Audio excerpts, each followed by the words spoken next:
हम दरे आका पे सर अपना झुका लेते हैं। सच बताना अरे दुनिया तेरा क्या लेते हैं। हम दरे आका पे सर अपना झुका लेते हैं। जब नहीं मिलती कहीं से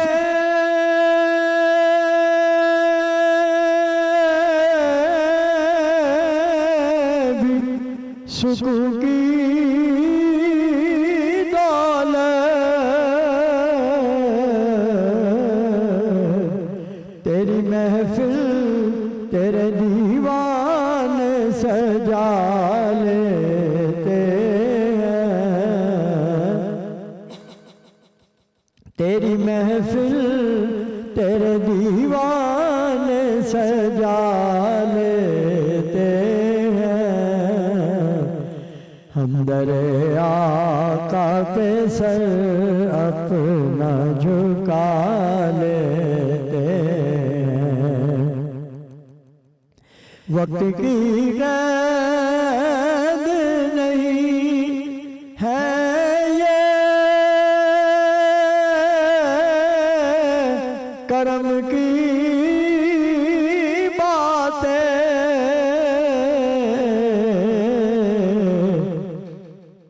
वक्त की कैद नहीं है ये करम की बातें। जब भी सरकार की मर्जी हो मिला लेते हैं। जब भी सरकार की मर्जी हो मिला लेते हैं। हम दरे आका पे सर अपना झुका लेते हैं। उसको आंखों पे बिठाते हैं।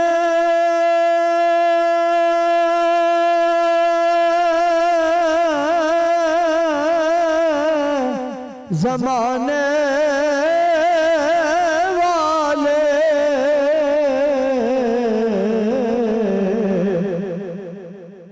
उसको आंखों पे बिठाते हैं ज़माने वाले। जिसको महबूबे खुदा अपना बना लेते हैं। जिसको महबूबे खुदा अपना बना लेते हैं। हम दरे आका पे सर अपना झुका लेते हैं।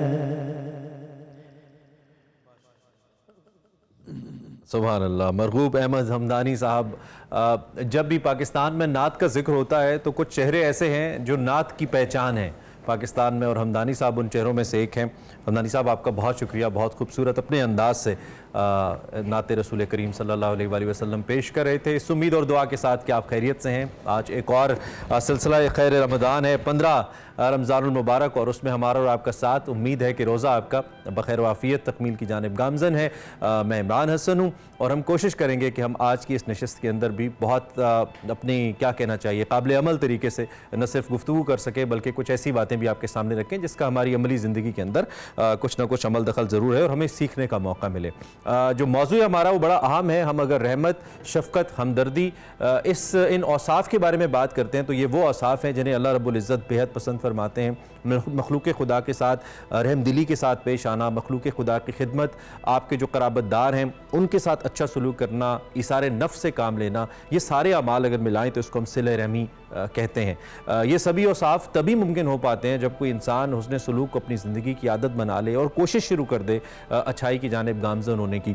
आज जब मैंने कहा कि 15 रमज़ानुल मुबारक है तो मेरे ख्याल में बताने की ज़रूरत नहीं है कि आज विलादत हज़रत हसन सलामुल्लाह अलैहा मुश्तबा, उनका आज यौम विलादत है और ये ऐसी हस्ती पाक हैं। वैसे तो हर वो हस्ती जो नबी करीम सल्लल्लाहु अलैहि वसल्लम के बाद आई, तमाम असहाबे कराम हमारे सर का ताज है, हमारी आंखों का सुरमा है, लेकिन इमाम हसन अलैहिस्सलाम की मुख्तलिफ जिसे कहना चाहिए कि औसाफ के हवाले से मेरी ज़ात के लिए एक बड़ी दिलचस्प किस्म की हैसियत है और मैं बहुत ज़्यादा उनको पढ़ता हूँ और ख़ास तौर पे बतौर मुअल्लिम हम अगर उनके जो अक़वाल हैं और फिर उनके अफ़आल भी हैं, उनकी मुख्तसर ज़िंदगी थी, इतनी तवील नहीं थी, उसके अंदर कमाल आपकी ज़िंदगी में एक रंग पैदा कर देते हैं। शबीह रसूल सल्लल्लाहु अलैहि वसल्लम उन्हें कहा जाता है, उनका नाम इससे पहले किसी का नाम न था, जन्नत से उनका नाम तफ़वीज़ हुआ, नबी करीम सल्लल्लाहु अलैहि वसल्लम ने उनका नाम दिया और सबसे ज़्यादा मानूस नबी पाक सल्लल्लाहु अलैहि वसल्लम के बच्चों में से अगर कोई शख्सियत नबी करीम सल्लल्लाहु अलैहि वसल्लम के साथ थी जिन्हें राक़िब रसूल होने का जो एज़ाज़ है वो भी हासिल हुआ, तो वो इमाम हसन अलैहिस्सलाम है और इन्हें 5वां खलीफा राशिद भी कहा जाता है, चूँकि इनकी जो 6 माह की खिलाफत थी उसको शामिल किया जाता है खिलाफत राशिदा के अंदर भी। सो इस हवाले से हमने बात करनी है आपकी शख्सियत मोहतरम किस हद तक, किस तरीके से हमारी ज़िंदगियों में बेहतरी ला सकती है, हम क्या उससे सीख सकते हैं और आज के दिन की क्या अहमियत है, इस पर हम बात करेंगे। आज भी हमारे साथ हस्बे मामूल फ़हद अली काज़मी साहब मौजूद हैं और नासिर महमूद साहब मौजूद हैं, हमारे दोनों मेहमान। थैंक यू वेरी मच, आपकी तशरीफ़ आवरी का बहुत शुक्रिया। और इसके साथ साथ हमें किचन से शेफ़ अहमद ज्वाइन करते हैं एज़ यूजुअल, वो भी हमारे साथ मौजूद हैं। Ahmad, thank you very much for joining. थोड़ा सा हम अहमद से बल्कि अपडेट ले लेते हैं, फिर हम ज़रा मौजू पे आ जाएंगे तो बेहतर रहेगा। अहमद, व्हाट्सअप? आज इमरान भाई हम दम का कीमा बना रहे हैं। अच्छा, ठीक है, बीफ में बना रहे हैं। ये एक पर्शियन डिश है जो कि सब कॉन्टिनेंट में बाद में आई और फिर हमारे पाकिस्तान तक आई। तो आज जो है दम का कीमा बनेगा और वो बीफ में बनेगा। वैसे आप किसी में भी बना सकते हैं लेकिन लैम में बनता था ये। ओके। आज हम इसको बीफ में बनाएंगे और इसका ओरिजिन जो है वो आप कह रहे हैं मिडिल ईस्ट है? पर्शिया जी बिल्कुल। पर्शियन ये डिश है और थोड़ा सा रूखा होता है लेकिन इसमें स्मोकीनेस फ्लेवर होता है। ठीक है, तो आज हम बनाएंगे और आपको बना के खिलाएंगे। और ये हम चिकन के साथ बना रहे हैं? बीफ में बना रहे हैं। बीफ के साथ बना रहे हैं। ऑलराइट, बीफ के साथ। आज बीफ इन द हाउस जी, I think for the first time in Ramzan, so great. और बीफ वैसे अहमद साहब कहते हैं कि मेरी स्पेशलिटी भी है, माशाल्लाह इज़ अ प्रोफेशनल शेफ, सो उस लिहाज से भी अहमद ऑल द बेस्ट। हम वापस आएंगे आपकी तरफ और फिर आपसे हम इसकी रेसिपी भी डिस्कस करेंगे। अपने मौजू की जानिब जाते हैं। मैंने महज फ़हद भाई जो कुछ चीज़ें पढ़ी सतही तौर पर, सतही मेरा इल्म है और मैं शौक़ की वजह से कह जाता हूँ चीज़ें, सो कमी बेशी अल्लाह माफ़ फरमाए, लेकिन हज़रत सैयदना इमाम हसन मुश्तबा सलामुल्लाह अलैह, कैसे आप आगाज़ करेंगे आज के मौजू का इस शख्सियत के बयान में? बिस्मिल्लाहिर्रहमानिर्रहीम, thanks a lot for having me on the show. और वाकई इसमें कोई शक नहीं है कि आज बहुत ही सेक्रेड डे है, इमाम हसन मुश्तबा अलैहिस्सलातु वस्सलाम की ब्लेसड बर्थडे। और आगाज़ में इमरान मुझे ये कहना पड़ेगा कि बहुत ही अनफॉर्चुनेट है कि इस उम्मत को फ़िरक़ों में तकसीम करके, सेक्ट्स में तकसीम करके हम अपने हीरो से दूर हो रहे हैं। अब जब सरकार दो आलम सल्लल्लाहु अलैहि वसल्लम ने इमाम हसन को, इमाम हुसैन को जवानाने जन्नत का सरदार डिक्लेयर किया, तो आज हम ये कॉन्वर्सेशन करते हैं ना, यूथ के बड़े मसाइल हैं जी। तो यूथ के लिए रोल मॉडल तो सरकार 1400 साल पहले बता के गए हैं, हसन और हुसैन अलैहिस्सलाम। मगर हम इतने गाफिल हैं कि इनकी लाइफ स्टोरी, इनकी ज़िंदगी के बेसिक फैक्ट्स वो भी शायद हमें नहीं पता। इनकी बायोग्राफी वो क्या थी, कैसे जिए, इनकी ज़िंदगी का मैसेज क्या था, हम बहुत ही फार ऑफ हो चुके हैं। तो आपका ये प्लेटफॉर्म अल्हम्दुलिल्लाह और दीगर ऐसे प्लेटफॉर्म जहाँ पे इंटेलेक्चुअल अंदाज में इन शख्सियात से जुड़ने की बात हो रही है, इनको समझने की बात हो रही है, I think you guys are doing a wonderful job. Allah आपकी तौफीकात में इजाफा करे। मीडिया के पॉइंट ऑफ व्यू से एक हमारा प्रोफेशन या एक जॉब तो है ही, मगर उसके साथ साथ अगर हम वाकई को जेन्युइन अवेयरनेस कर रहे हैं तो ये तोशा आखिरत है, ये सदका जारी है। बेशक बेशक। मैं आगाज में सरकार दो आलम सल्लल्लाहु अलैहि वसल्लम की एक हदीस पाक आपके सामने रखना चाहता हूँ। बहुत सी हदीस हैं इमाम हसन के हवाले से, मगर आप इसको इमेजिन करें, हज़रत अबू बकर सिद्दीक रज़ी अल्लाह ताला अन्हु प्रॉफिट सल्लल्लाहु अलैहि वसल्लम के करीबी तरीन सहाबा में से, टॉप ऑफ द लाइन, हज़रत अबू बकर सिद्दीक रजी अल्लाह ताला अन्हु इमाम हसन अलैहिस्सलाम को हग कर रहे हैं, और हग करके क्या कह रहे हैं, मेरे बाप आप पर कुर्बान। अल्लाह अकबर। ये सुपरलेटिव डिग्री है। अल्लाह अकबर। हम अपने पेरेंट्स को अपने से सुपीरियर समझते हैं, और ये जब अबू हम बकर सिद्दीक कह रहे हैं, और ये जब हम कहें कि मेरे बाप मेरे वालिदैन कुर्बान, इसका मतलब है कि मैं किसी पर्सनालिटी से सुपरलेटिव अंदाज में मोहब्बत करता हूं और उनकी सुपीरियरिटी का कायल हूं। तो जनाब अबू बकर सिद्दीक रजी अल्लाह ताला अन्हु ने उनको यूं हग किया और कहा मेरे बाप आप पर कुर्बान। इमाम हाकिम इसको सही सनद के साथ लेके आए और फिर कहा कि ये शबीह नबी है। अल्लाह अकबर। शबीह अली नहीं, सुभान अल्लाह। ये जो टाइटल आपने बोला है ना, शबीह मुस्तफा, शबीह मुस्तफा इस सल्लल्लाहु अलैहि टाइटल वसल्लम को कॉइन करने वाले हजरत अबू बकर सिद्दीक रजी अल्लाह ताला अन्हु है। सुभान अल्लाह। ये शबीह नबी हैं, शबीह अली नहीं। और मौला मुर्तजा मौजूद थे। वाह वाह। मौला मुर्तजा स्माइल करते जा रहे हैं, वाह वाह, मुस्कुरा रहे हैं। सुभान अल्लाह। तो इमाम हसन अलैहिस्सलाम फिजिकली रिजेंबल्ड प्रॉफिट सल्लल्लाहु अलैहि वसल्लम। और वो कहते हैं कि सरकार दो आलम जनाब अबू हुरैरा रज़ी अल्लाह ताला अन्हु इसकी रवायत करते हैं, सरकार दो आलम सल्लल्लाहु अलैहि वसल्लम ने इमाम हसन को उठाया हुआ है। इमाम हसन अलैहिस्सलाम प्रॉफिट सल्लल्लाहु अलैहि वसल्लम की रीश मुबारक से खेल रहे हैं, अपनी जो ब्लेसेड फिंगर्स हैं उसके अंदर इस तरह से। लेकिन अब देखें, ये काम किसी सहाबी को किसी और शख्स कोई फ्रीडम नहीं ले सकता, ना कोई ये लिबर्टी ले सकता है। इमाम हसन अलैहिस्सलाम ये अमल कर रहे हैं। प्रॉफिट सल्लल्लाहु अलैहि वसल्लम अपनी ज़बान पाक, अपना लवाब दहन अता करें और ये दुआ कर रहे हैं। इमाम हाकिम लाए सही सनद के साथ। प्रॉफिट सल्लल्लाहु अलैहि वसल्लम ने फरमाया, इलाहुल आलमीन, मैं इससे मोहब्बत करता हूं, तू भी इससे मोहब्बत कर। ये तकदीर मोबिरम है आका का कहना। अल्लाह अकबर। आका अलैहिस्सलातु वस्सलाम की दुआ लौहे महफूज में तकदीर मोबिरम होती है, वही के बगैर कोई कलमा अदा नहीं हो सकता। और यहाँ पे प्रॉफिट सल्लल्लाहु अलैहि वसल्लम की डिमांड भी है, डिजायर भी है, दुआ भी है। वो नबी जिनकी दुआ से किबले बदल जाते हैं।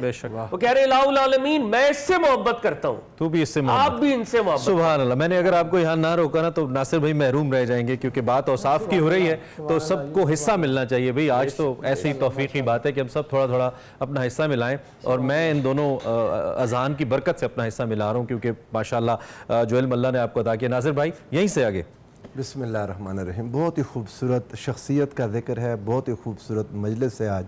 हुज़ूर सरवर दो आलम सल्लल्लाहु अलैहि वसल्लम के घर के सबसे लाडले, सबसे प्यारे मेरे मुस्तफ़ा करीम सल्लल्लाहु अलैहि वसल्लम की गोद में हज़रत सईद आलम सईद कायनात के ये बच्चे जब आए, हज़रत इमाम हसन अलैहिस्सलाम, तो रसूलुल्लाह सल्लल्लाहु अलैहि वसल्लम ने ज़िंदगी भर इनसे मोहब्बत की।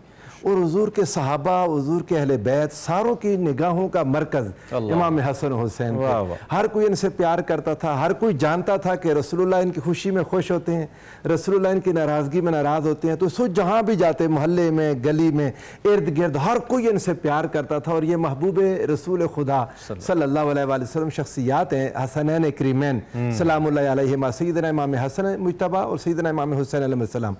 अब मैं बसा औकात एक चीज़ देखता हूँ कि आका तो जहाँ सल्लल्लाहु अलैहि वसल्लम के साथ इनकी शबाहत का जिक्र आपने किया है, मौलाए कायनात हज़रत सैयदना मौला अली और मुर्तज़ा करमल्लाहु वजहुल करीम, आप कहा करते थे लोगों से, लोगों मन सर्रहु अन यंजुरा इला मन हुआ अशबहुन नास रसूलुल्लाह सल्लल्लाहु अलैहि वसल्लम खल्कन व खुलुकन, लोगों जिसका जी चाहे कि रसूलुल्लाह सल्लल्लाहु अलैहि वसल्लम के साथ अपनी खल्क में, अपने खुल्क में, अपने लौन में, रंग में मिलती जुलती शख्सियात को देखना चाहे तो ये हसन और ये हुसैन को देखने कि सर अनवर से लेकर सीने मुबारक तक जो शबाहत रसूल थी वो इमाम हसन मुज्तबा थे, सीने से नीचे तक शबाहत मुस्तफ़ा इमाम हुसैन अलैहिस्सलाम। और सहाबा कराम को जब रसूलुल्लाह की याद ताज़ा करनी होती, हुजूर की याद जब उनको सताती थी, हसनैन करीमैन को सामने खड़ा देखते तो रसूलुल्लाह की याद से उनको वो तसल्ली मिल जाती कि हमने गोया रसूलुल्लाह सल्लल्लाहु अलैहि वसल्लम का दीदार कर लिया। आका अलैहिस्सलाम के विसाल पाक का वक्त था, हुजूर अलैहिस्सलाम की बीमारी मुबारक जब कोई ऐसी हुई कि अब लगता था कि अब वो नहीं रहेंगे हमारे दरमियान, हज़रत सईदा कायनात सईदा फातिमा ज़हरा सलामुल्लाहि अलैहा इन दोनों शहजादों को लेकर रसूलुल्लाह के पास हैं, या रसूलुल्लाह सल्लल्लाहु तआला अलैहि वसल्लम, आप इनको अपनी अता करें, अपनी विरासत में से हिस्सा अता करें। आका ने साफ इरशाद फरमाया, अम्मल हसन फलहू सुददी व हैबती, ये जो हसन है ना, मेरी सरदारी और मेरा रोब इसके पास रहेगा।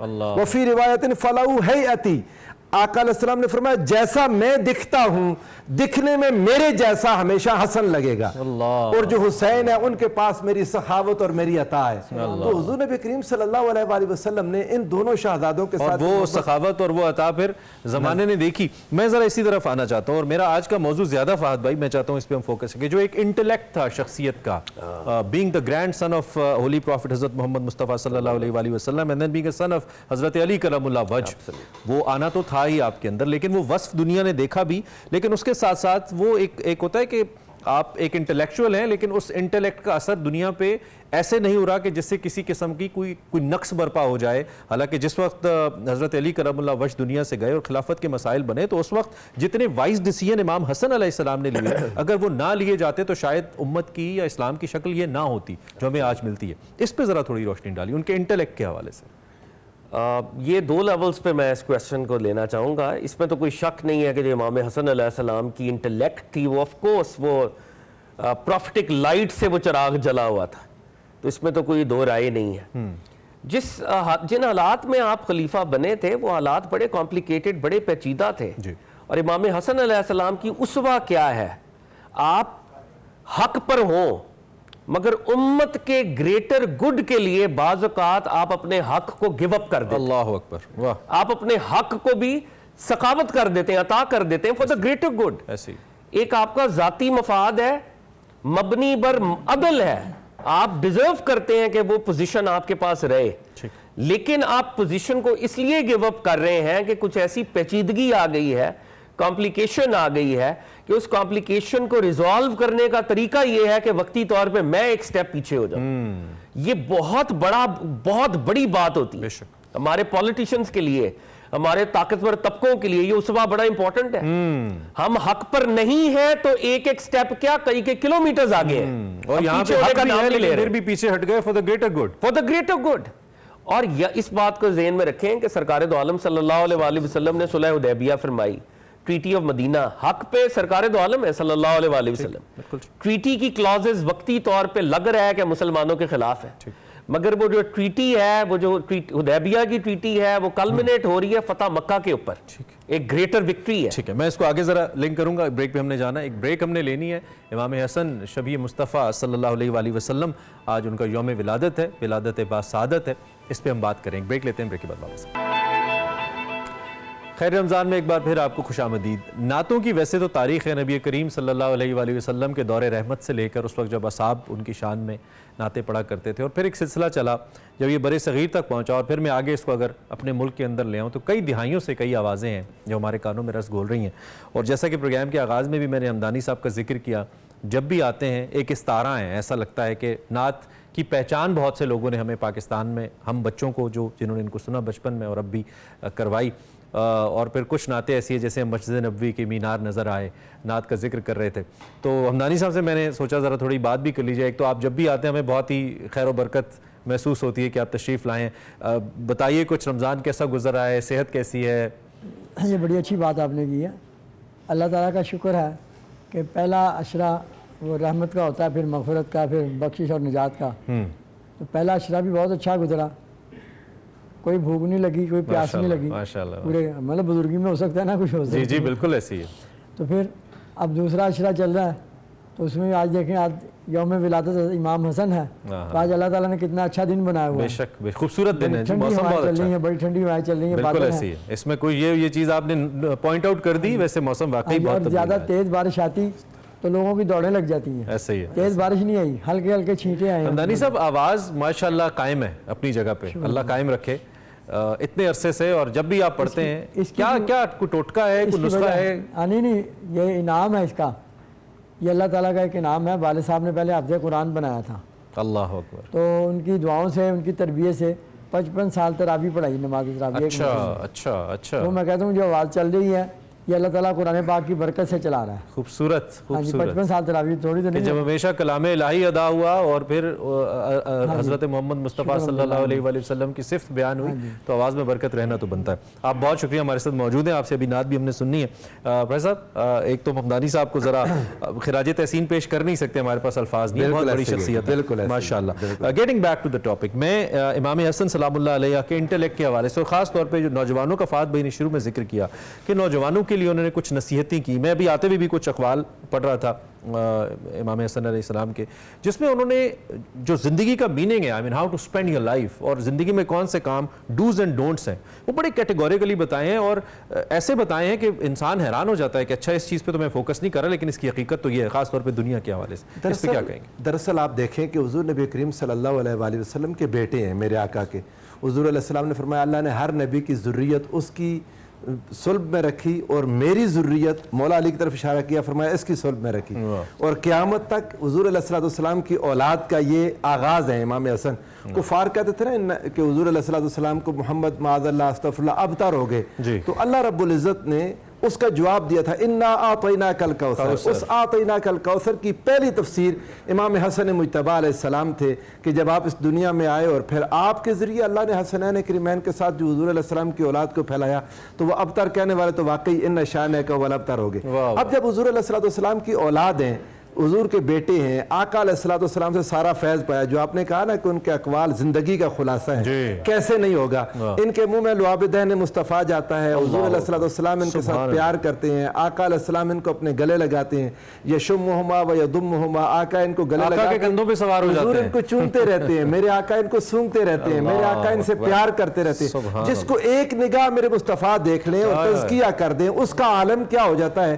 और जो हुज़ूर अलैहिस्सलाम के साथ हुज़ूर के सीने के साथ चिमट कर रहे और हुज़ूर अलैहिस्सलाम से फैज़ पाए, मेरे मुस्तफ़ा करीम अलैहिस्सलाम से सीखे, जिन्होंने चलना हुज़ूर अलैहिस्सलाम की गोद में सीखा, जिन्होंने बोलना मेरे मुस्तफ़ा करीम से सीखा, तो उनकी ज़िंदगी में जो हिकमत है। फिर मौला कायनात मौला अली मुर्तज़ा जो शहर इल्म का दरवाज़ा है, और फिर हज़रत सय्यदा कायनात जो रसूलुल्लाह सल्लल्लाहु अलैहि वसल्लम के जिगर का टुकड़ा है। अब इनके जब असातिज़ा को देखते हैं, सुभान अल्लाह, और फिर मेरे आका ने एक बार फरमाया था हुज़ूर अलैहिस्सलाम ने, अला उनब्बिउकुम कि मैं तुम्हें क्या उन लोगों के बारे में खबरदार ना करूं जिनका जो नाना और नानी के लिहाज से सबसे अफजल है, जो खाला और मामू के लिहाज से सबसे अफजल है, जिनकी सारे रिश्ते ही देखें दाएं बाएं तो वो है कि रश के मलाइक हैं। तो अब ऐसे में जब इमाम हसन अलैहिस्सलाम, तो आपने जो पहले भी अभी बात हो रही थी शाहजी से कि आपकी ज़िंदगी तो हुज़ूर अलैहिस्सलाम ने इनको सरदार करार दिया ना, अब इनका कलाम या इनकी गुफ्तगू जो में मिलती है उसमें क्या असर और तासीर है। आका ने फरमाया था इन नबनी हादा सैयदुन, मेरा ये बेटा सरदार है। अब यहाँ पर एक बात ऑन द लाइटर नोट ही कहना चाहूँगा, सीरियस भी है। बाज़ लोग जानबूझ के इमाम हसन और हुसैन सलामुल्लाह अलैहिमा इनके नामों के साथ लफ्ज़ इमाम नहीं बोलते, मैं महसूस करता हूँ, सुनता हूँ हज़रत हसन हज़रत हुसैन बोलते हैं, उनको अंदाज़ा ही नहीं। रसूलुल्लाह सल्लल्लाहु अलैहि वसल्लम ने इनको सरदार कह दिया।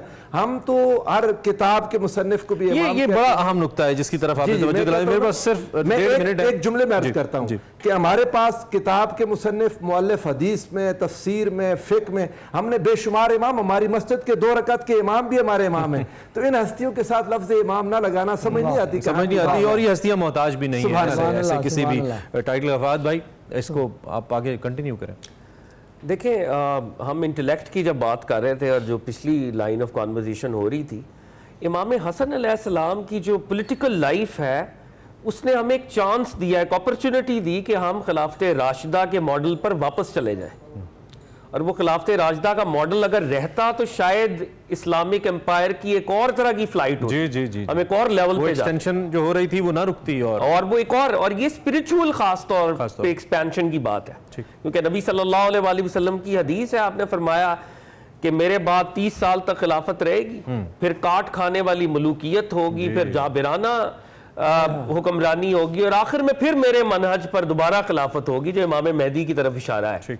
तो इमाम हसन अलैहिस्सलाम वाज दैट लास्ट एफर्ट कि वो इस्लामिक पॉलिटिकल सिस्टम को इन लेटर एंड स्पिरिट प्रॉफिट सल्लल्लाहु अलैहि वसल्लम के ताबे रख कर चलाएं, और जिनको भी बाद में अपॉर्चुनिटी मिले वो इस पर चलाएं। तो वो अपॉर्चुनिटी थी, और वो जो सुलह हसन जिसकी आपने इशारा भी किया, कि वो इंटेलेक्चुअल थे, he gave up his personal share for the greater good, और ये आज के लिए हमारे लिए अच्छी उसवा एग्जांपल है। बहुत इंपॉर्टेंट ब्रेक पे जाना है, बहुत बहुत जबरदस्त ये नुक्ता है, बार बार गुफ्तगू वापस उसी पे आ जाती है, और क्योंकि आजकल के लिए सबसे ज्यादा रेलेवेंट है कि आप हक पे हैं लेकिन ग्रेटर गुड के लिए आप गिव अप करते हैं। ये रिवायत इमाम हसन अलैहिस्सलाम ने कायम की, इस पे अमल जरूरी है। एक ब्रेक लेते हैं, ब्रेक के बाद आते हैं हमारे साथ। खैर रमज़ान में एक बार फिर आपका खैर मकदम, उम्मीद है आप हमारे साथ मौजूद हैं। कल हमने एक सिलसिला शुरू किया था और वो था आपको सेगमेंट गिरफ्त दिखाने का, जिसमें हम मुख्तलिफ जो मुआशी नाहमवारियाँ हैं या मुआशी नासूर भी कह सकते हैं, उनकी जानिब तवज्जो दिला रहे हैं और कोशिश कर रहे हैं कि कुछ ऐसे अफराद की निशानदेही की जाए या इदारों की या महकमों की निशानदेही की जाए जो अप टू द मार्क काम नहीं कर रहे। आज भी हमारी जो टीम है वो एक बड़े अहम मौजू, एक बड़े अहम इशू की जानिब निशानदेही कर रही है। खाने के हवाले से प्रोडक्ट आज क्या है आपको दिखाते हैं, आज का गिरफ्त, और फिर वापस आते हैं।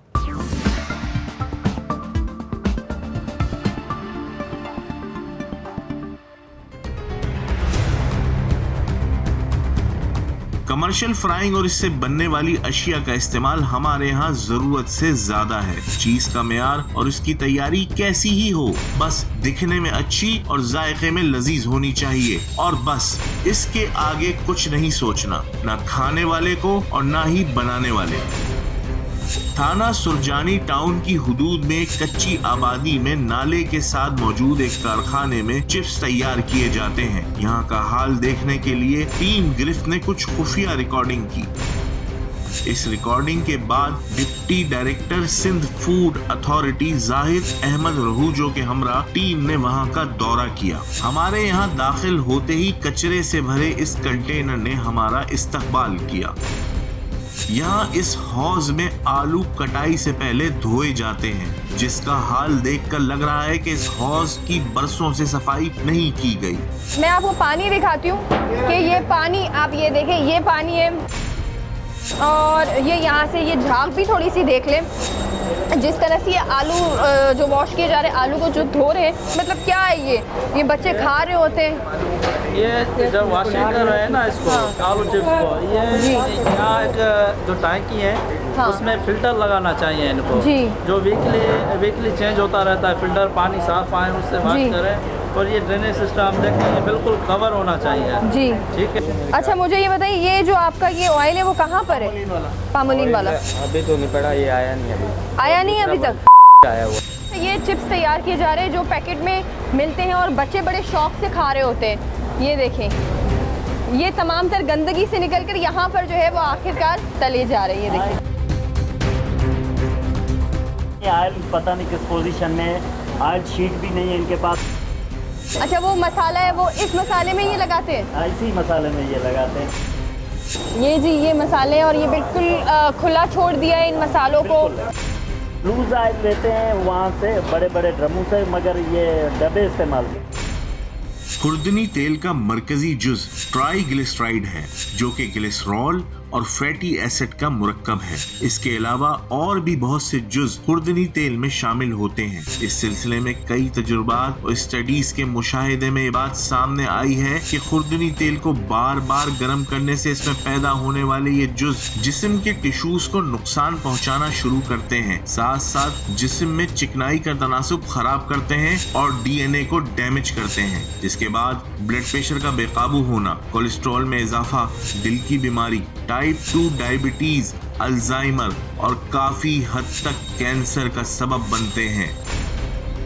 किसी किस्म की ना तो इन्होंने खुद की सफाई का ख्याल रखा हुआ है, ना तो इन्होंने जगह का ख्याल रखा हुआ है कि किस तरह की सफाई होनी चाहिए। बस ये तेल जो है वो गलीज तेल इस्तेमाल करें, गलीज जो है वो चीज़ें इस्तेमाल करें। अब मैं आपको ये भी दिखाती हूँ,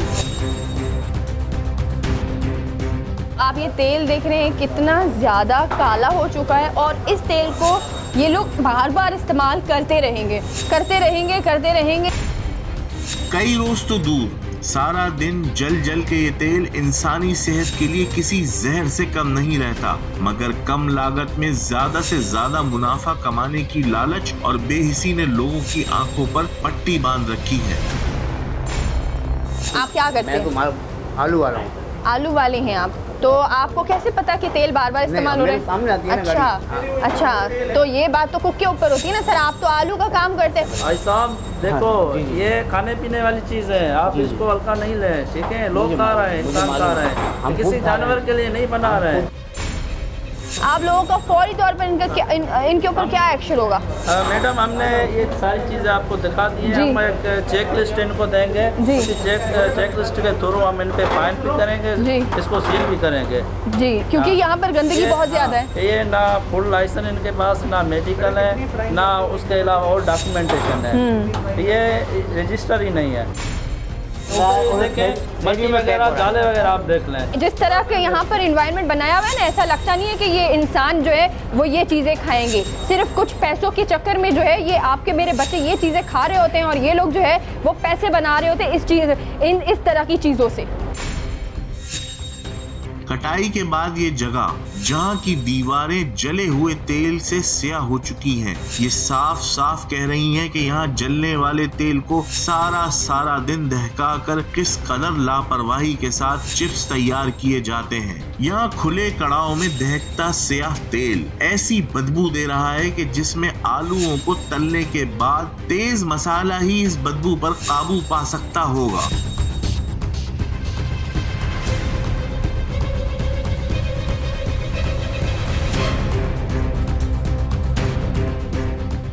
ठीक है सर, ये आपने जो है वो इन पर चालान वगैरह जितना भी जो भी जुर्माना है 1 लाख रुपए का फाइन किया इनके ऊपर। ठीक है। ओके जी नाजरीन, इस वक्त हम आपको बताएं कि ये इनका गोदाम है जो मुकम्मल तौर पर सील कर दिया गया है, और इन पर जो है वो 1 लाख फ़ाइन भी लग चुका है, और ये मेक श्योर किया जाएगा कि दोबारा इस तरह का काम जो है वो ना हो। बाकायदा तौर पर जो टीम है वो 3 दिन बाद इस फैक्ट्री में दोबारा आकर विज़िट भी करेंगे। अगर इन्होंने SOPs का ख्याल रखा तो ये फैक्ट्री खुलेगी, अलबत्ता ये फैक्ट्री मुकम्मल तौर पर सील कर दी जाएगी। जानलेवा बीमारी होने की सूरत में अवाम सरकारी अस्पतालों के नाक़िस निज़ाम और लापरवाही की शिकायत करते हैं, मगर अपने या अपने प्यारों की बीमारी की वजह जानने और इससे सबक हासिल करते हुए ऐसी नाक़िस अशिया का इस्तेमाल करने से गुरेज नहीं करते।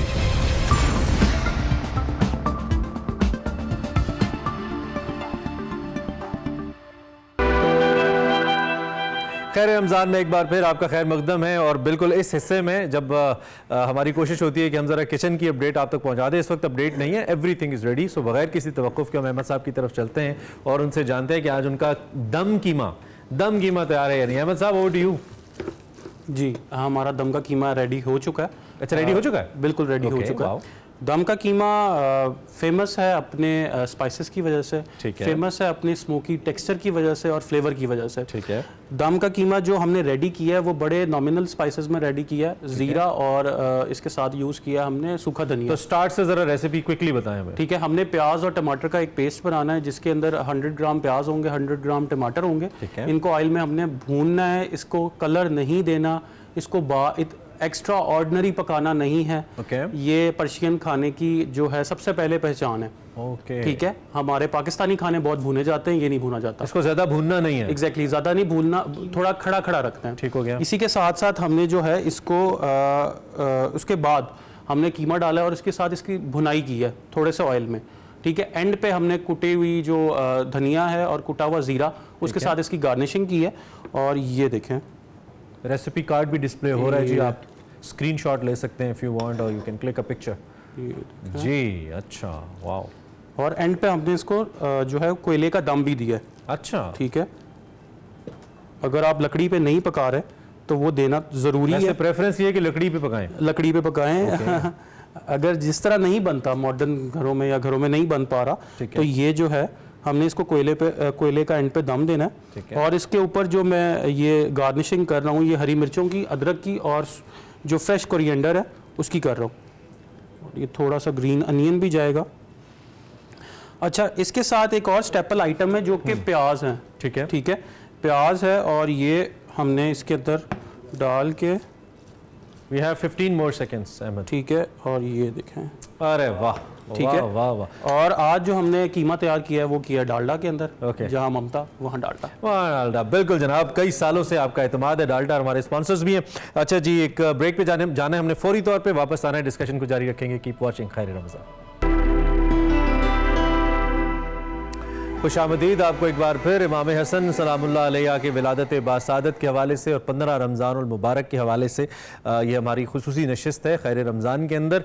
उम्मीद है कि आप रमज़ान की रहमतें और बरकतें समेट रहे होंगे। वैसे अक्सर कहते हैं कि वाकई पता नहीं चला इस दफ़ा भी कि रमज़ानुल मुबारक निस्फ से ज़्यादा बीत भी चला, 15वां रोज़ा अपनी तकमील की जानिब गामज़न है, बल्कि तकरीबन मुकम्मल होने ही वाला है।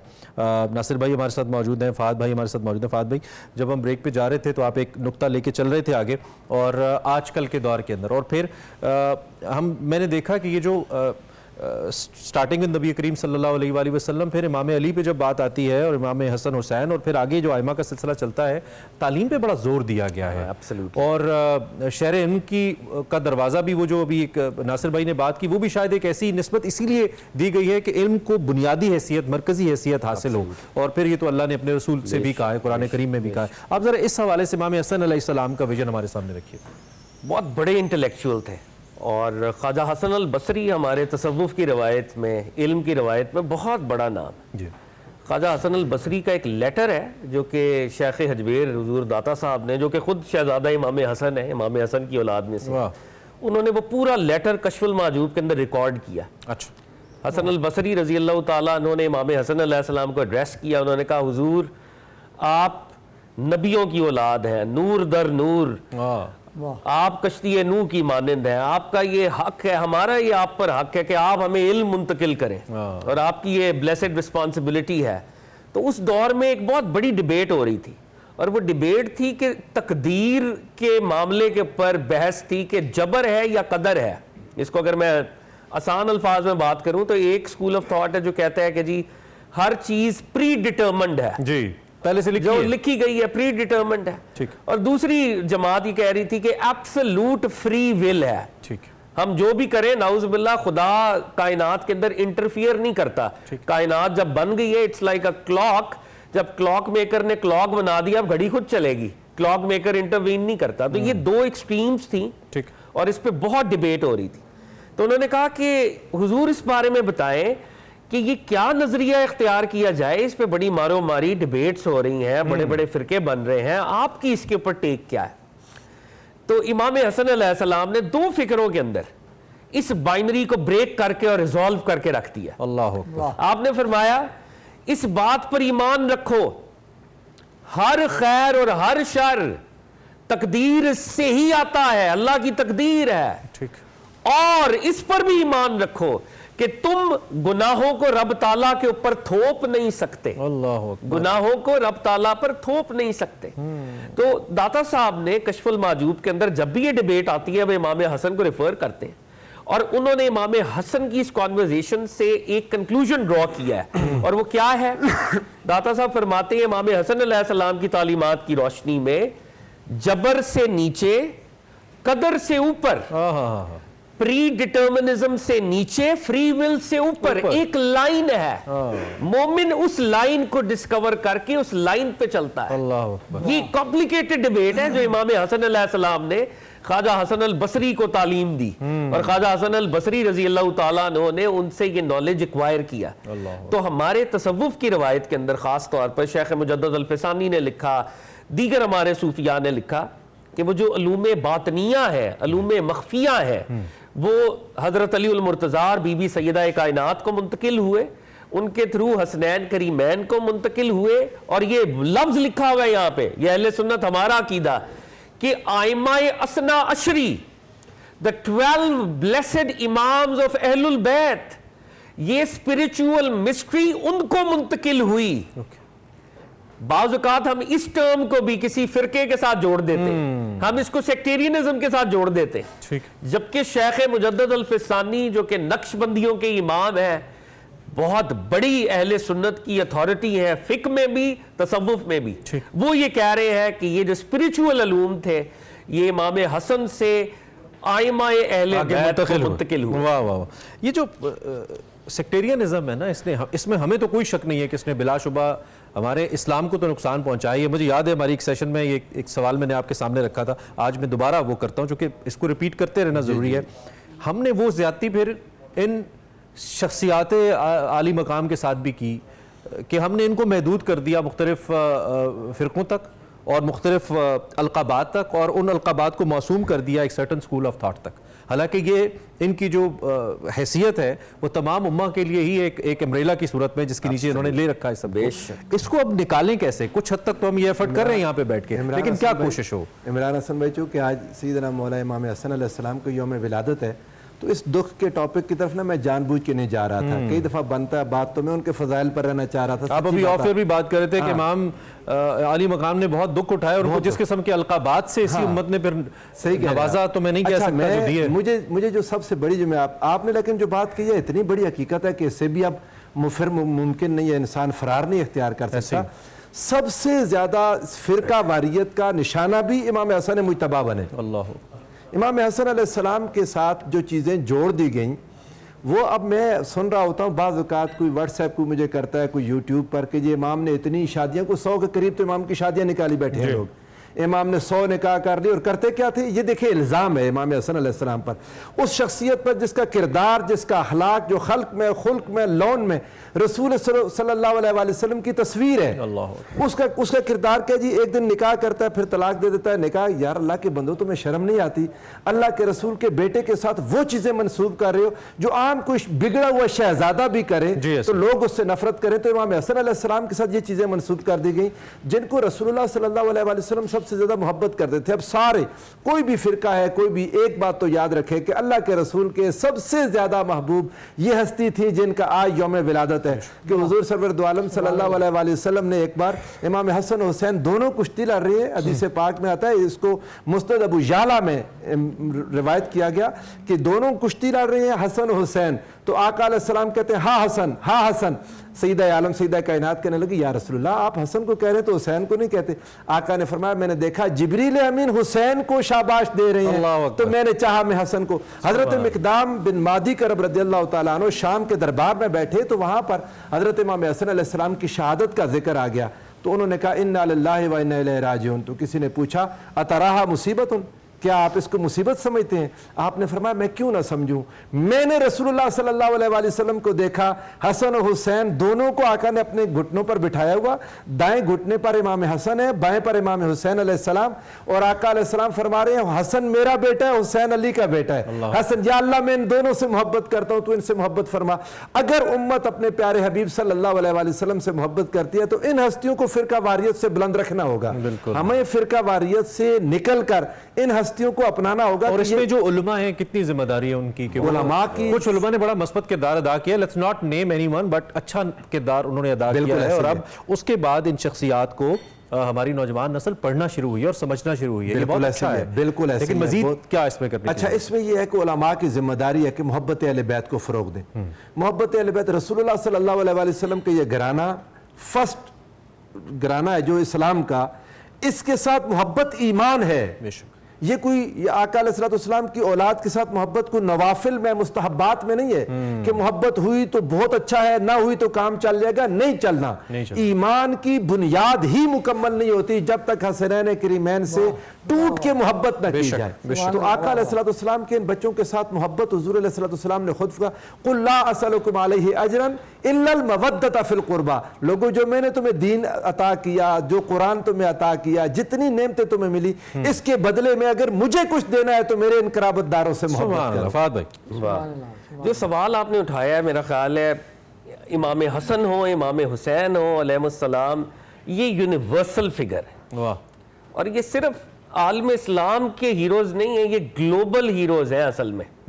अगर आप इमाम हुसैन की बायोग्राफी पढ़ें, इमाम हसन की बायोग्राफी पढ़ें, दुनिया के जो बड़े बड़े बड़े किरदार आपको नजर आएंगे ना, उनसे बड़े आपको इमाम हुसैन, इमाम हसन नजर आएंगे। इसलिए नहीं कि मैं मुसलमान हूं तो मैं ये बात कर रहा हूं।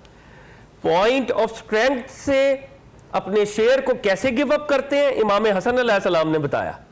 पॉइंट ऑफ वीकनेस से शहादत देकर कैसे फतह पाते हैं, इमाम हुसैन अलैहिस्सलाम ने बताया। सुभान अल्लाह। नेल्सन मंडेला तक वो 26 साल उस जेल के अंदर रहे, नेल्सन मंडेला ने कहा, एक पॉइंट आया, मैं टूट गया, मैंने कहा मैं कॉम्प्रोमाइज कर लूं, तो मुझे याद आया हुसैन बिन अली के पास भी यही चॉइस थी, अल्लाह अकबर, but he did not give up. Allah अकबर, ये नेल्सन मंडेला कह रहे हैं। वाह, महात्मा गांधी की कोटेशंस हैं, नेहरू साहब की कोटेशंस हैं, मतलब मैं गैर मुस्लिमों की कोटेशंस की बात कर रहा हूं यहाँ पे। तो वो लोग इमाम हसन इमाम हुसैन अलैहिस्सलाम को सेलिब्रेट करते हैं। वेरी वेरी वेरी अनफॉर्चुनेट कि यहां पे आप जिक्र करें तो वो आपसे कहेंगे आपका ताल्लुक फलाने गिरोह के साथ है, आपका ताल्लुक फलाने फिक्स से है। इस चीज से हमें निकलना होगा और आगे बढ़ना होगा। आप दोनों शख्सियात का बहुत शुक्रिया वंस अगेन। जो भी मौजू होता है माशाल्लाह अल्लाह इतनी बरकत देते हैं कि आप रंग भर देते हैं उसमें, और मुझे यकीन है इस बात का कि हमारे जो आप देखने वाले हैं कुछ ना कुछ ज़रूर आपको सीखने को इससे मिलता है। और किसी भी किस्म की फ़िरका वारियत से मावरा ये जो इस्लाम की शख्सियात है, चाहे वो असहाब रसूल सल्लल्लाहु अलैहि वसल्लम है, चाहे वह अहले बैत सलामुल्लाह अलैहि हैं, हमारे लिए इन सब की ज़िंदगियों में रहनुमाई है। हमने सिर्फ रहनुमाई लेनी है, इनकी ज़िंदगियों से जो रोशनी है वो रोशनी हमने समेटनी है, और यही हमारा मकसद होना चाहिए, यही दीन की सरफराजी है और दीनों दुनिया में हमारी भलाई का मौजब है। इन दोनों मेहमानों का फिर एक बार शुक्रिया अदा करेंगे, हमारे साथियों का। मरगूब अहमद हमदानी साहब साथ हों और नाते रसूल करीम सल्लल्लाहु अलैहि वसल्लम ना हो, ये हो नहीं सकता। इस सेगमेंट के इख्तिताम पर मैं दोबारा गुजारिश करूँगा हमदानी साहब से कि वो कुछ कलाम पाक पेश करें। सर कुछ सुनाइए। और इस वक्त हम लाइव हैं, आप सुनाइए। जी आज चूँकि यौम विलादत हज़रत इमाम हसन मुस्तफ़ा रज़ी अल्लाह ताला अन्हु है, तो उनकी विलादत के हवाले से उनकी निस्बत से कुछ अशार में पेश कर रहा हूँ। एक और बात मैं आपको बात बता दूँ कि जब तैयारी से पहले मेरा प्रोग्राम था कि मैं कोई और टोपी और दूसरे पहनूंगा जी, वुज़ू के दौरान मेरे दिल में आया कि आज उनका खुशी का मौका, तो फिर मैं सुर्ख रंग का पहन। अरे वाह, क्या बात है, क्या बात है, वाह वाह। ये वुज़ू के दौरान मेरे दिल में अल्लाह ताला की तरफ से माशाअल्लाह, रसूल पाक की मोहब्बत कि देखें ये मैं फिर ये मैं खुशी सादत की मौके पर बात है, पहनी जाती बिल्कुल ना। बिल्कुल।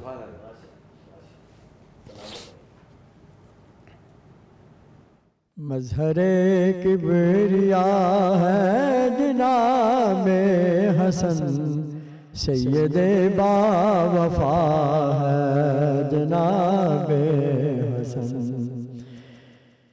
ताजदार गोला शमशीर मिल शाह साहब की औलाद, ये मोइनुद्दीन साहब का ये कलाम है।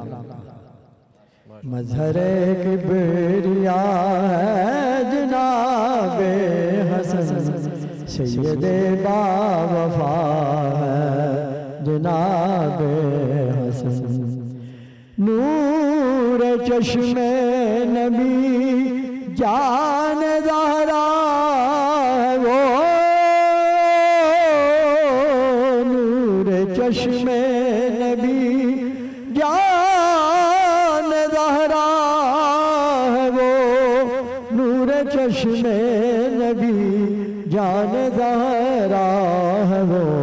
क्या हसी महलका है जनाबे हसन, क्या हसी महलका है जनाबे हसन।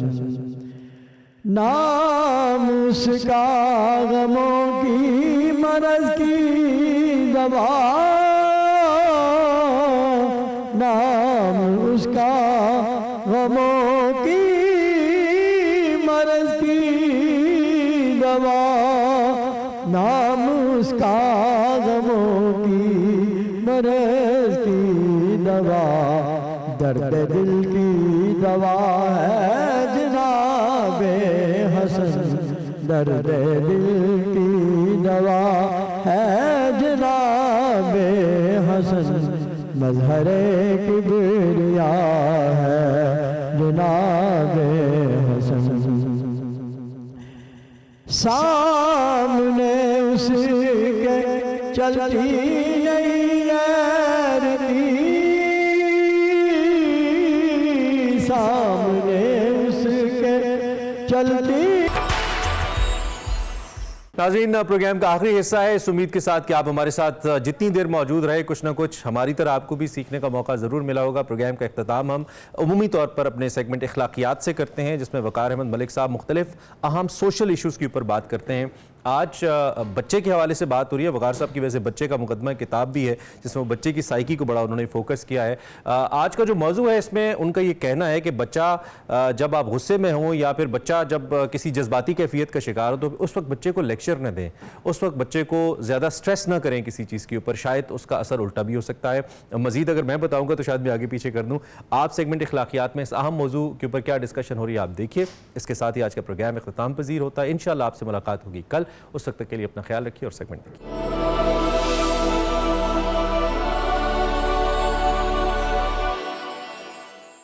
अस्सलाम वालेकुम नाज़रीन, मैं हूँ वकार अहमद और इस वक्त हुंज़ा में आपसे मुखातिब हूँ। कराकोरम के खूबसूरत पहाड़ जो हैं इस वक्त आपको पस मंज़र में नज़र आ रहे होंगे। अखलाकियात के हवाले से एक सिलसिला है जो कि जारी है और उस पर हमारी बातचीत हो रही है और इस वक्त जो हमारा मौजू है वो गुस्सा है। पहले हमने गुस्से के हवाले से ये बात की थी कि गुस्सा जो है वो एक तवानाई का नाम है, वो उसको आप मुस्बत भी इस्तेमाल कर सकते हैं, आप उसको मनफी भी इस्तेमाल कर सकते हैं। इस्लाम जो है वो बहुत सख्ती से आपको ताकीद करता है कि आपने गुस्से पे काबू पाना है। गुस्से में आपकी शख्सियत बिल्कुल और होती है और वही कलमात जो गुस्से में आप निकालते हैं, बाद में जब उन्हीं कलमात को आप ज़हन में लाते हैं तो आप बड़े हैरान होते हैं कि ये बात मैंने कैसे कही, क्योंकि उस वक्त आपकी शख्सियत मुकम्मल तौर पे चेंज होती है। फ़ाइट एंड फ्लाइट रिस्पॉन्स का आप शिकार होते हैं, कॉग्निशन ऑक्यूपाइड होती है, अकल जो है वो मफलूज होती है। आज हम बात करेंगे बच्चों के हवाले से कि बच्चों की जो तरबियत है उसमें जो जज्बात पे कंट्रोल है वो उनको कैसे सिखाया जाए।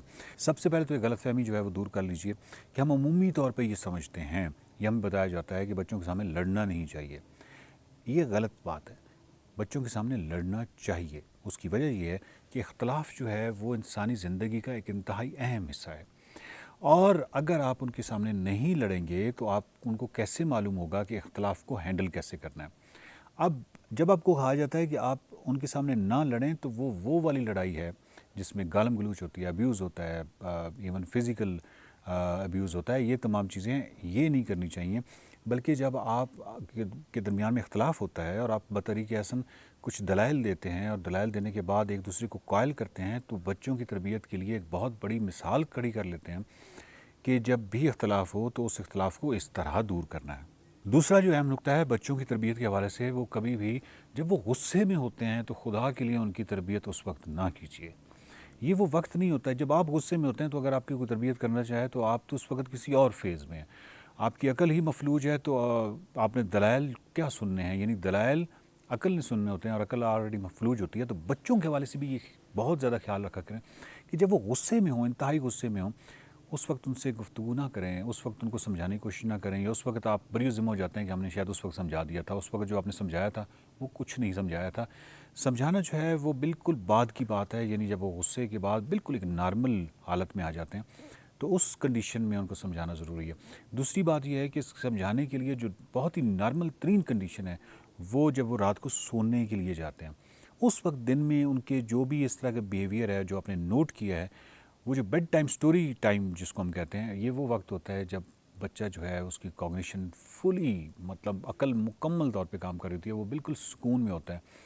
और उस वक्त जो है उसको फीड कीजिए, उस वक्त उसको दिन की जो जितनी भी बातें हैं वो बताइए कि फ़लाँ जगह पे आपने गुस्सा किया, ये मुनासिब नहीं है, वगैरह वगैरह। ये तरबियत आप तब तक नहीं कर सकते जब तक आप ख़ुद गुस्से पे कंट्रोल करना नहीं जानते, क्योंकि आप खुद नहीं करेंगे तो ये एक अजीब मुनाफ़कत हो जाएगी कि आप तो बहुत सीरियसली कहेंगे, आप तो बहुत संजीदगी से कहेंगे। वो ये समझेगा कि ये बात इस कदर संजीदा इसलिए नहीं है क्योंकि जो मुझे कहने वाला है उसके एक्ट में, उसके अमल में तो ये चीज़ है। इस तरह जो इम्पल्सिव ट्रेनिंग है इसके हवाले से जो बहुत अहम तरीन चीज़ है वो बचपन से, यानी बचपन से आप कैसे कर सकते हैं कि बच्चों की अगर 10 ख्वाहिशात हैं तो उसमें 6 मानिए, 4 ना मानिए, या 4 को कंडीशन कर दीजिए, उनको मशरूत कर दीजिए। इसी तरह जो उनकी अगर कोई बहुत ही फेवरेट चीज़ें हैं तो उनके सामने ख़रीद लीजिए, ज़्यादा तादाद में ख़रीद लीजिए, लेकिन उनको ना दीजिए। उनका एक टाइम सेट कर लीजिए कि अगर वो चॉकलेट पसंद करते हैं तो 9 बजे मिलेगी और फिर या शाम को इतने बजे मिलेगी। तो वो शुरू में थोड़ा सा शोर डालेंगे क्योंकि उनको मालूम होगा कि सामने पड़ी है। तो उसके बाद 1-2 दिन के बाद उनको मालूम हो जाएगा कि ये लॉ है, कवानीन है। बच्चों से बेहतर कवानीन कोई नहीं समझता, बच्चों से बेहतर कवानीन पर अमल दरामद कोई नहीं करता। कानून वो तोड़ते तब हैं जब आप तोड़ते हैं। किसी दिन अगर आपकी बिप्ता या आपकी ममता जो है वो बहुत ज़्यादा जाग गई और आपने रूल तोड़ दिया और दिन 12 बजे आपने वो चॉकलेट दे दी, यानी अपना ही रूल तोड़ते हुए, तो फिर वो समझते हैं कि ये रूल जो मुझे बताया गया था, ये जो लॉ मुझे बताया गया था, ये कानून कोई इतना सख्त नहीं है कि इसको तोड़ा जा सकता है, क्योंकि उसके तोड़ने की मिसाल आपने ही कायम की है। आपको मालूम है कि इस्लाम का एक बहुत ही अहम तरीन, बहुत बड़ा हुक्म और बहुत ही खूबसूरत हुक्म है, वो ये है कि मुसलमान वो है जिसके हाथ और ज़ुबान से दूसरे महफूज रहें। तो हाथ और ज़ुबान जो है ये दो बहुत ही बुनियादी चीज़ें हैं, और गुस्से में ये बिल्कुल आउट ऑफ कंट्रोल हो जाती हैं, ज़ुबान भी और हाथ भी। ये बचपन में आपने ट्रेनिंग देनी है कि आपका बच्चा जो है वो किसी सूरत में भी हाथ ना उठाए किसी अपनी छोटे भाई पे या मोहल्ले में किसी बच्चे पे। और जब भी आपके पास कोई इस तरह का गिला या शिकायत आपके बच्चे के हवाले से आए कि उसने हाथ उठाया है, खुदा के लिए उसकी तौजीहात ना तराशिए, क्योंकि जितनी आप तौजीहात तराशेंगे, जो भी करेंगे, तो उससे बच्चे की हौसला अफजाई होगी कि ये जो मेरा अमल था ये बेहतर था, और वो उसको रिपीट करेगा। उसमें बच्चे की तरफदारी कभी ना कीजिए, बल्कि वो जो शिकायत कुनिंदा है उसकी तसल्ली कीजिए। ये जो बुनियादी तरबियतें हैं, ये अगर आप बचपन से बच्चों की तरबियत का हिस्सा बना दें, तो उसके बाद वो उनको जो बाद में आने वाले बहुत बड़े चैलेंजेस हैं वो उनसे बड़े बखूबी गुजर जाते हैं। मतलब आपको मालूम ही है कि जो टीन एज है इसमें बहुत सारे चैलेंजेस होते हैं, लेकिन इन चैलेंजेस से अगर आपने निपटना है तो वो जो 7 साल तक की उम्र है, 8 साल तक की उम्र है, उसमें ये वाले इक़दाम आपने करने होंगे। और अगर वो गुस्से पे काबू पा लेंगे तो यकीन जानिए कि उनको तरक्की, यानी अखलाकी तरक्की, रूहानी तरक्की और फिर जो मादी तरक्की है, इन तमाम तरक्कियों के हवाले से उनकी रास्ते जो हैं वो खुलते चले जाएंगे। देखते रहिए खैर रमज़ान।